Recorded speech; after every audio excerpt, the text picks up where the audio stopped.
Blessings, good morning. I'm in the office early this morning. On Wednesdays, I often come in early, anywhere from maybe 5:30 or 6 a.m. to 6:30 or so.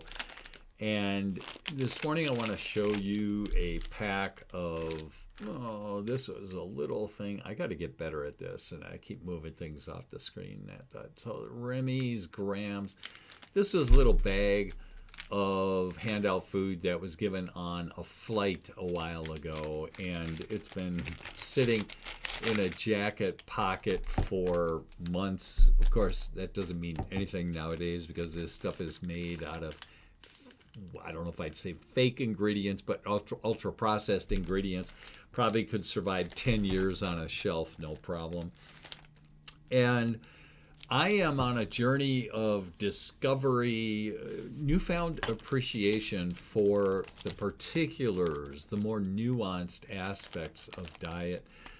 My mind has been stimulated by that book I've been reading, The Lies I Taught in Medical School by Robert Lufkin.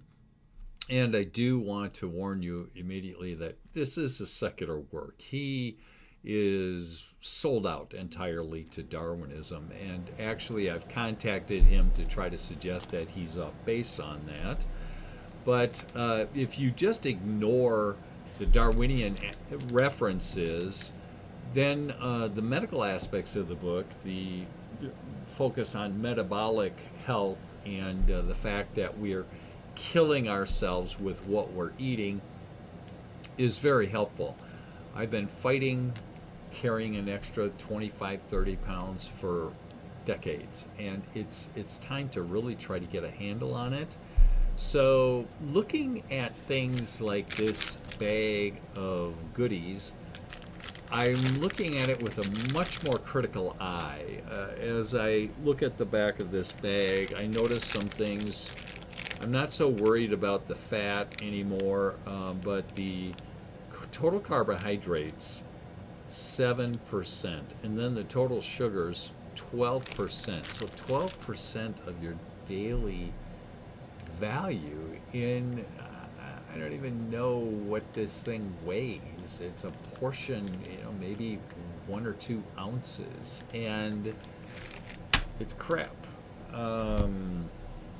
It's ultra processed food, and this is the thing that this book has really opened my eyes to, is that even smaller amounts of ultra processed foods, which I understand now inhabit 90% of grocery stores, are products that are natural ingredients that are whipped up, mashed, bombarded, whatever you want to call it, sprayed, and then repackaged as food.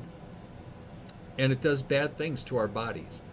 The food that is like this is going to cause your insulin level to rise and you to store fat instead of burning it.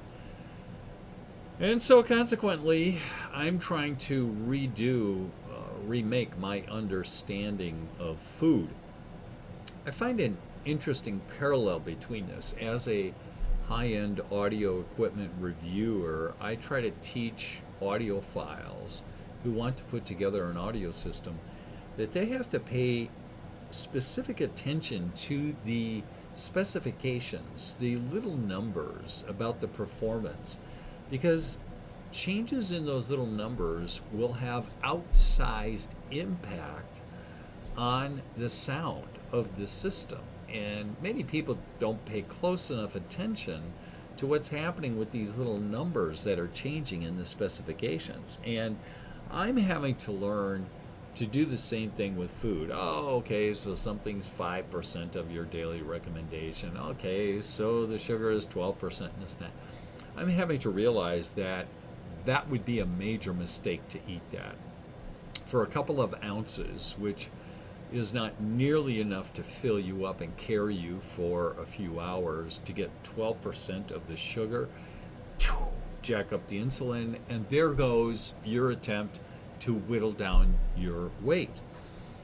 So the Lord is opening my eyes to this, and I am attempting to be much more cautious about what I'm sticking into the temple of the Holy Spirit. Uh, Basically, our society and the food industry is not geared to helping you be healthy as a Christian, and I am attempting to be much more wise about how I'm doing this and pay much closer attention to the details. Blessings.